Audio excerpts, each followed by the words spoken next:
부르심에 반응하는 것이 은혜입니다. 마가복음 3장 7절에서 19절 말씀.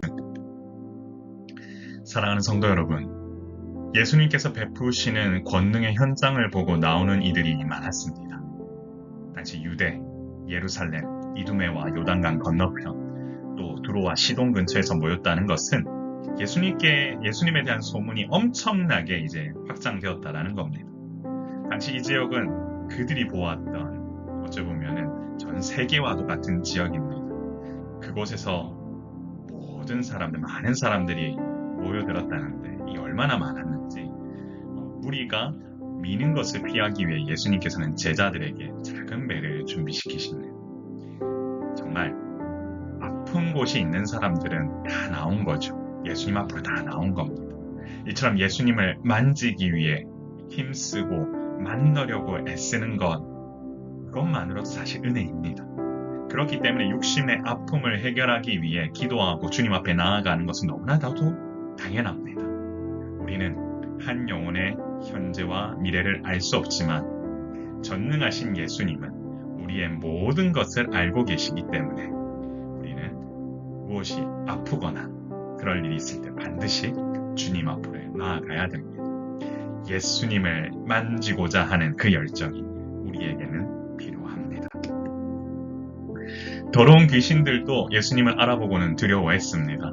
오죽하면 예수님 앞에 귀신들이 엎드려 부르짖으며 나왔겠다고 했겠습니까? 그들이 당신은 하나님의 아들이십니다 라고 했을 때 그들은 어쩌보면 전능하신 예수님을 단번에 인지했고 그 권능 앞에 직감적으로 반응했습니다. 그만큼 그들은 예수님의 권능에 대한 두려움이 있음을 알 수 있습니다. 그런데 예수님께서는 더러운 귀신 들린 이들을 향해 자기를 나타내지 말라고 경고하셨다. 근데 많이 경고하셨다고 되어 있습니다. 그만큼 이 부분에 대해서 강조를 하셨다라는 건데요. 왜 그랬을까요? 그것은 당시 메시아를 로마의 압제에서 벗어나게 해줄 정치적 지도자로 생각했던 이들이 많았기 때문이기도 하고요. 또한 예수님께서 이 땅에서 또한 구원을 갖다가 베푸실 계획이 있으신데 아직 그때가 차지 않았기 때문이기도 합니다. 그리고 이 모든 것들을 이제 이후 구절에서 제자들을 통하여서 주님께서는 행하시기를 원하셨는데요. 바로 그와 같이 제자들을 준비시킬 시간도 필요했기 때문에 이 귀신들에게 자기를 드러내는 것을 원치 않으셨습니다. 모든 것은 주님께서 계획 안에서 하나님의 섭리 가운데서 하나하나 이루어가고 계심을 알 수 있습니다. 여러분, 예수님께서 산에 오르셨다라고 하는 표현이 있으면 이 거룩한 공간으로 주님께서 나아가셨구나 라고 먼저 생각하시면 좋겠습니다. 산은 거룩한 공간이요 중요한 결정을 내리시기 위해서 예수님께서 항상 등장하셨던 곳입니다. 하나님과 교제하기 위해 은밀히 나아가야 될 일들이 있을 때마다 예수님은 산에 오르셨는데요. 바로 거기서 자기가 원하는 자들을 부르셨다라고 되어 있습니다. 이것은 인간적인 기준과 조건에 맞는 사람이 아니라 예수님께서는 오직 자신의 주권적인 의지에 의지하셔서 이 일을 하시고자 했던 것입니다. 예수님께서는 하나님께서 바라시는 구원 계획을 혼자서 이루고자 하지 않으시려고 이와 같이 제자들을 보내시는데 12를 세우셨고 이들을 훈련시키시기 위하여 자기와 함께 있게 하셨고 또한 보내사 전도하게끔 하셨고 귀신을 내쫓는 권능까지도 가지게 하시려고 주님은 곁에 제자들을 두셨습니다. 사랑하는 성도 여러분, 주님과 동행하면 이와 같은 은혜를 경험하게 됩니다. 우리도 그렇기 때문에 말씀과 함께 늘 묵상하면서 주님의 역사가 내 삶 가운데 온전히 드러내기를 바라는 마음으로 기도하고 나아가야 할 것입니다. 그렇기 때문에 이와 같은 주님의 부르심에는 은혜가 있습니다.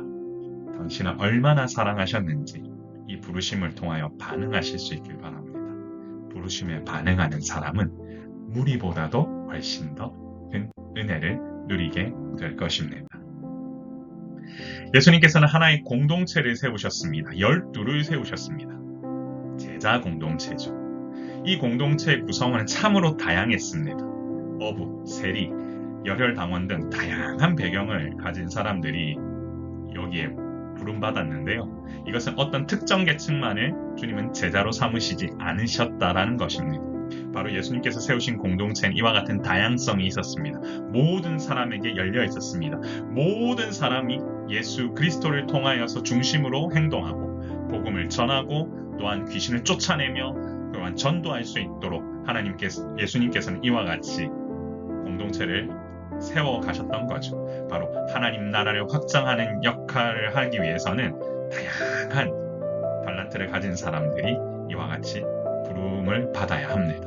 이처럼 예수님의 부르심에는 은혜가 있고 권능이 있습니다.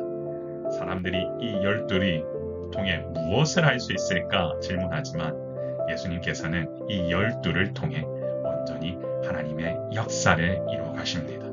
바로 함께할 소수의 사람들과 함께 주님과 동행할 수 있도록 함께 훈련하고 나아가는 것, 이것이 목회의 본질이자 또한 제가 꿈꾸는 또 하나님께서 저에게 주신 마음이기도 합니다. 사랑하는 성도 여러분 주변에는 이와 같은 이들이 있습니까? 함께 말씀 붙들고 나아갈 일들이 있습니까?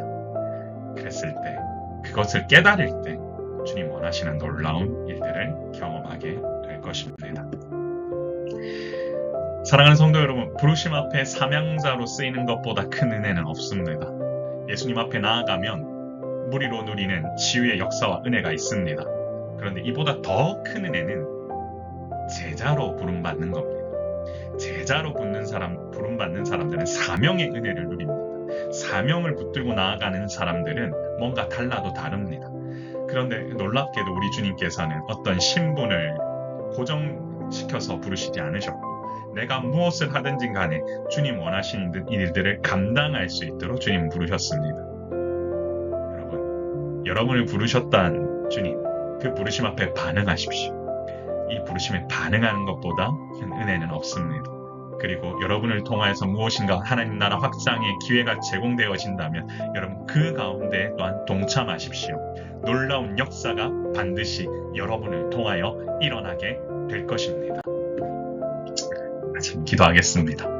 존귀하신 하나님 아버지, 우리를 통하여 주시는 치유의 역사, 그것도 은혜이지만 제자들을 부르셔서 세우시는 그 사명 공동체 안으로 아버지 하나님 들어갈 수만 있다면 더 큰 은혜를 누릴 수 있다는 것을 알고 있습니다. 주님의 부르심 앞에 반응하며 나의 모습과 상관없이 쓰시겠다라고 하는 그 부르심 앞에 무릎으로 나아가며 반응하는 우리 모든 주님의 제자들 될 수 있도록 인도하여 주옵소서.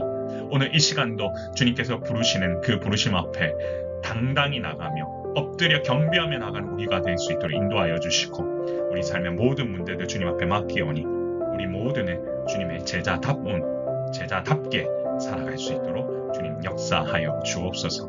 감사드리며 우리의 생명이시고 소망 되신 예수님 이름으로 간절히 기도드리옵나이다. 아멘. 오늘 하루도 강건하시고 여러분 삶 가운데 제자로 부르신 그 사명 앞에 여러분 당당하게 나아가실 수 있는 여러분 모두 되시기를 소망합니다. 샬롬.